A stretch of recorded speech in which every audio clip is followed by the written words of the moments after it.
Selamat datang kembali para sobat TM dimanapun Anda berada. Kemarin Planet Mobil kan udah selesai membedah ya, membedah mobil. Kali ini buat teman-teman yang pengen beli mobil seperti ini, apa saja sih hal yang harus dicek biar kalian itu nggak kecewa dengan kondisinya.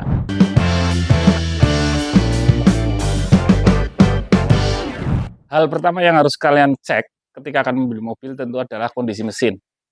Cara ceknya gimana? Kondisi mesin itu bagus atau enggak? Teman-teman tinggal nyalakan aja mesinnya. Oke, sekarang kita coba nyalakan mesin ya. Mesin F10A punya Suzuki, sang legenda. Kemudian dengarkan ada suara yang aneh atau enggak. Kemudian teman-teman bisa lihat ke bagian bawah mobil, bagian mesin ya. Itu ada oli yang istilahnya itu rembes atau enggak. Pun sebetulnya kalau beli mobil tua ya, itu ada mesin yang rembes sebetulnya wajar karena itu kan perpak ya, perpak atau seal itu terbuat dari karet, tentu termakan usia dia akan getas atau rapuh gitu ya. Jadi sebetulnya itu enggak masalah, nanti teman-teman bisa ganti karena memang biayanya nggak mahal. Kemudian yang mahal itu kalau knalpotnya itu berasap, nah itu teman-teman harus jeli itu di situ. Karena itu bisa dari ring piston atau dari klepnya ya, itu teman-teman harus cek. Jadi teman-teman bisa nyalain berasap atau enggak. Kalau asapnya hitam, itu artinya bensin yang terbakar terlalu banyak. Tapi kalau asapnya putih, ada oli yang terbakar di situ. Itu harus jeli di situ. Setelah teman-teman nanti udah nyalain mesin, udah dengarkan kondisi perpak seperti apa, teman-teman harus lihat apakah mesin itu knalpotnya berasap atau enggak. Kalau asapnya putih berarti, nah itu harus hati-hati tuh karena oli yang terbakar bisa dari ring piston atau dari seal klep. Tapi kalau asapnya hitam, ini mobil tua ya, kalau asapnya hitam biasanya itu perlu diservis saja karburatornya, karena itu kebanyakan bensin yang terbakar. Kemudian yang kedua, dari eksterior ya, dari bodi, dari kondisi plat-platnya ya, ini karena kalau beli mobil bekas itu kita harus jeli apa mobil ini pernah accident, kecelakaan, atau pernah tabrak depan, atau seperti itu harus dicek. Karena biasanya kalau tabrak depan itu, rangkanya itu suka apa ya, geser gitu, dan itu jadi mobil itu jadi nggak presisi kalau tabrakannya kenceng. Meskipun sudah direstorasi, biasanya tetap aja ada yang kurang presisi. Kecuali memang yang restorasi dari asuransi atau perusahaan besar. Ini teman-teman bisa cek mulai dari bodi ya, dari platnya, kemudian dari sisi-sisi sela antara bodi dengan pintu, seperti itu teman-teman bisa cek dari hal-hal seperti itu. Tapi kalau mobil tua ya biasanya suka nggak presisi sedikit ya enggak apa-apa sih. Nanti teman-teman bisa lihat dari kondisi sasis di bawah bodi mobil. Itu nanti tahapan ketiga. Kalau untuk mobil pickup ya, karena mobil barang, biasanya sasisnya itu suka apa? Suka korosi atau ada las-lasan, pernah patah dan lain-lain, itu teman-teman bisa cek lewat kolong mobil nanti di bawah, teman-teman bisa lihat.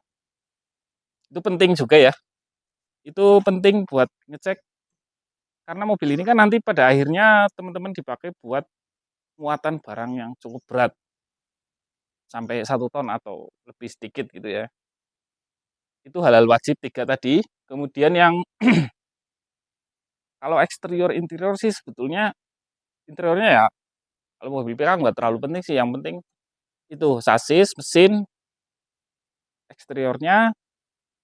Nanti kalau teman-teman udah cocok semuanya, teman-teman bisa test drive. Kita mulai tes kondisi kaki-kakinya, apa ada banyak bunyi atau ada apa saja yang perlu direstorasi itu biar nanti masuk ke dalam anggaran spare buat perbaikan.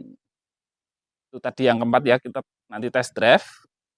Jika teman-teman semuanya udah cocok, yang enggak kalah penting adalah cek dokumen. Itu ya. Nah, kalau cek dokumen tentu kita harus tahu di mana lokasi nomor rangka dan nomor mesin mobil yang akan kita beli. Misalnya kalau mobil Carry 10 ini, itu rawan sekali di rangka.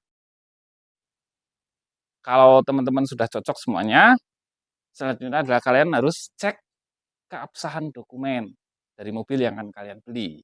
Untuk seri 10 biasanya yang agak rawan itu nomor rangka, karena posisinya ada di atas ban depan.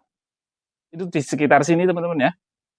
Itu biasanya rawan rusak atau korosi atau hilang gitu nomor rangkanya. Ini sih, itu teman-teman harus jeli di nomor rangka seri 10. Itu nomor rangka ya, nanti kalian bisa cocokkan dengan BPKB, STNK, dan faktur kalau ada. Yang kedua adalah nomor mesin. Itu lokasinya ada di ini, di tutup mesin bagian belakang di dekat, ya ini di sini di baknya. Itu nanti teman-teman bisa buka, di situ bisa lihat pakai senter. Kalau gelap, di situ ada nomor mesin. Nanti kalian bisa cocokkan dengan dokumen yang ada. Dan yang terakhir ya teman-teman ya, namanya kita beli mobil bekas kan kita kadang nggak tahu riwayat makanya seperti apa. Jadi teman-teman tetap harus spare dana sekitar 1-2 juta. Untuk apa?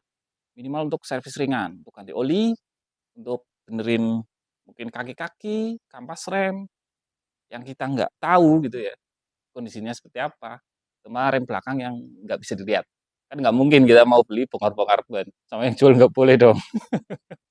Ya paling seperti itu cara-cara buat cek mobil niaga, mobil tua, harga yang murah. Kalau misalnya ada kekurangan, teman-teman nggak usah langsung cabut atau nggak jadi beli. Teman-teman tinggal estimasi saja biaya perbaikannya berapa, nanti tinggal dikurangi, ditawar harganya, seperti itu ya. Dan yang paling penting jangan nyacati barangnya orang. Ya itu juga, itu hal yang penting juga nih teman-teman. Nggak boleh nyacati atau menghina barangnya orang yang akan kalian beli. Biasanya itu penjualnya jadi ngambek gitu. Itu penting juga karena itu bagian dari etika. Yang terakhir soal harga purna jual ya, resale value-nya seperti apa. Saya rasa mobil ini aman sih untuk 5 tahun, 10 tahun ke depan. Kemungkinan rugi besar itu kecil, kemungkinan untung ada. Jadi teman-teman bisa beli, perbaiki, atau mungkin bosen ada uang lebih, pengen upgrade, jual lagi, nggak rugi, itu juga bagian yang penting ya. Oke, mungkin sekian dulu ya tips dan triknya bagaimana cara cek mobil second seri 10. Buat kalian yang masih penasaran dan punya pertanyaan dalam benaknya, bisa tulis di komentar, nanti kita akan coba respon dengan cepat. Kemudian yang belum subscribe nih, jangan lupa subscribe, share. Terima kasih, saya Helmi. Wassalamualaikum warahmatullahi wabarakatuh. Thank you.